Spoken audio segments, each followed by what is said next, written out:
ఇక operation సింధూర్లో Indian navy కీలక పాత్ర పోషించింది. అరేబియా సముద్రం నుంచి పాక్ ని నేవీ లక్ష్యంగా చేసింది. ఎప్పటికప్పుడు పాకిస్తాన్ కదలికలపై నిఘా పెట్టింది. MiG-29K ఫైటర్లతో పాక్ కు ఇండియన్ నేవీ చుక్కలు చూపించింది. ఎయిర్ బోర్న్ ఎర్లీ వార్నింగ్ హెలికాప్టర్లతో పాక్ చర్యలకు ధీటైన జవాబిచ్చింది. అరేబియా సముద్రంలో జలంతర్గాములతో పాక్ పై నిఘా పెట్టింది. పాకిస్తాన్ ను INS విక్రాంత్ వణికించింది. ఫ్లీట్ ఎయిర్ డిఫెన్స్ మెకానిజంతో శత్రుజాడలను ఇండియన్ నేవీ త్వరితగతిన గుర్తించింది. త్రివిధ దళాలు సమన్వయంతో ఆపరేషన్ సింధూర్ విజయాన్ని అందించింది.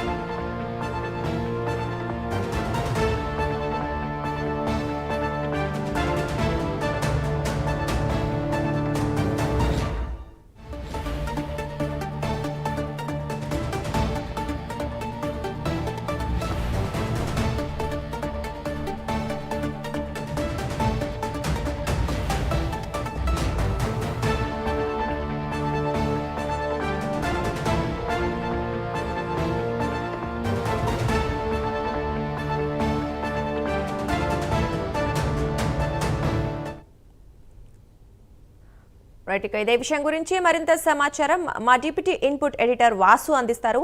వాసు, చెప్పండి, త్రివిధ దళాలు ఆపరేషన్ సింధుని ఎంతో ప్రతిష్టాత్మకంగా తీసుకుని ఖచ్చితంగా అంటే గొప్ప విజయాన్ని అయితే అందుకున్నాయి. ఈ నేపథ్యంలో నేవీ కూడా కీలక పాత్ర పోషించినట్లుగా తెలుస్తోంది. మరి ఆ వివరాలు ఏంటి?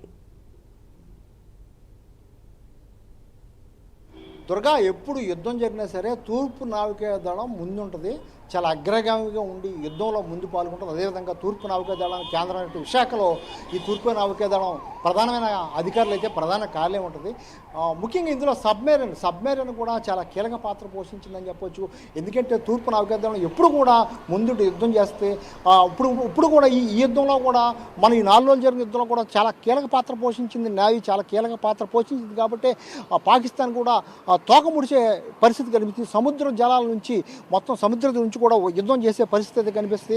మనం కూడా ఇక్కడ 1971లో సబ్మెరైన్ చాలా కీలక పాత్ర పోషించింది. మనం ఇప్పుడున్నది ఇదే సబ్మెరైన్ బీచ్లో సందర్శకులు కూడా ఎంతో కాలంగా కూడా సందర్శకులు కూడా ఇక్కడ ఏర్పాటు చేసిన పరిస్థితి ఇక్కడ కనబడుతుంది. ఇదే విధంగా ఇటువంటి సబ్మెరైన్ల ద్వారానే మనం కూడా చూడొచ్చు. ఈ సబ్మెరైన్ల ద్వారానే యుద్ధం అయితే చాలా కీలకంగా మారిందని చెప్పొచ్చు. మొత్తం ఆపరేషన్ సింధూర్లో ఇండియన్ నేవీ చాలా కీలక పాత్ర పోషించింది. అరేబియా సముద్రం నుంచి పాక్ని లక్ష్యం చేసి నేవీ చాలా కీలక పాత్ర పోషించిందని చెప్తున్నారు. ఎప్పటికప్పుడు పాకిస్తాన్ కదలలేదు. ఎందుకంటే వాళ్ళు ఏ స్టెప్ వేస్తున్నారు, ఎటువంటి నిర్ణయం తీసుకుంటున్నారు, ఎటువంటి యుద్ధం మన మీద ఎటువంటి ఆయుధాలు ఉపయోగిస్తున్నారు అనేది కూడా అంతా కూడా నిఘా పెట్టింది కూడా నేవీయే. ముఖ్యంగా MiG-29K ఫైటర్లతో పాక్కు మాత్రం చుక్కలు చూపించిందని చెప్పవచ్చు ఇండియన్ నేవీ. ఈ ఇండియన్ నేవీ మొత్తం కూడా అందుకే ఇప్పుడు కూడా గర్వపడేది ఇండియన్ నేవీ తూర్పు నావికా దళం అని చెప్తారు. ఎయిర్ బోర్న్ ఎర్లీ వార్నింగ్ హెలికాప్టర్లతో కూడా పాక్ చర్యలు జీటైన సమాధానం చెప్పింది.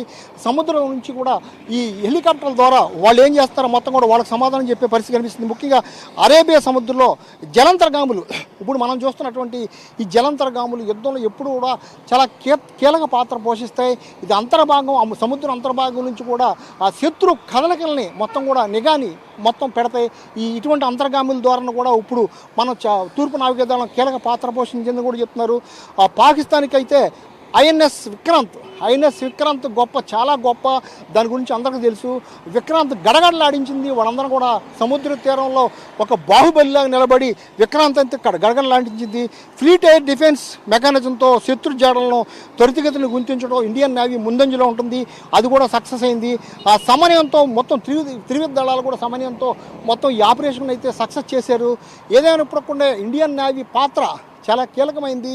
అందువల్లే శత్రు దుర్భేజాన్ని ఇక్కడ మొత్తం కూడా గతంలో జరిగినటువంటి 54 సంవత్సరాల క్రితం జరిగినప్పుడు కూడా ఇదే జలంతర్గామి చాలా కీలక పాత్ర పోషించింది. 1971లో జరిగినప్పుడు కూడా దానికి గుర్తుగానే ఇక్కడ దీన్ని పెట్టారు. ఇప్పుడు కూడా ఈ యుద్ధంలో కూడా జలంతర్గాములు చాలా కీలక పాత్ర పోషించే INS విక్రాంత్ కూడా చాలా కీలక పాత్ర పోషించింది. ఎందుకంటే నడిమ సముద్రంలో పాకిస్తాన్ జలాల బార్డర్లో మొత్తం ఇవన్నీ కూడా పెట్టి అసలు వాళ్ళు ఏం చేస్తున్నారు, వాళ్ళ కదలికలు ఏంటి, మనం ఎటువంటి స్టెప్ తీసుకోవాలనేది కూడా చాలా కీలకం.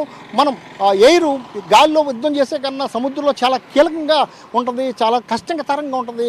అటువంటిది ఈ తూర్పు నావికాదళం అయితే అగ్రగామిగా నిలబడుతుంది. ఎప్పుడు యుద్ధం వచ్చినా సరే, ఎప్పటివరకు కూడా ఎన్నిసార్లు యుద్ధం వచ్చినా, ఎన్ని బెదిరింపులు వచ్చినా సరే తొలుత తూర్పు నావికాదళమే ముందంజలో ఉంటుంది. ఎక్కడి నుంచే ఆయుధ సంపద కానీ, లేకపోతే ఇటువంటి సబ్మెరీన్లు కానీ మొత్తం అన్నిటికి కూడా తూర్పు నావికాదళం ముందుండి యుద్ధాన్ని నడిపించే పరిస్థితి ఉంటుంది.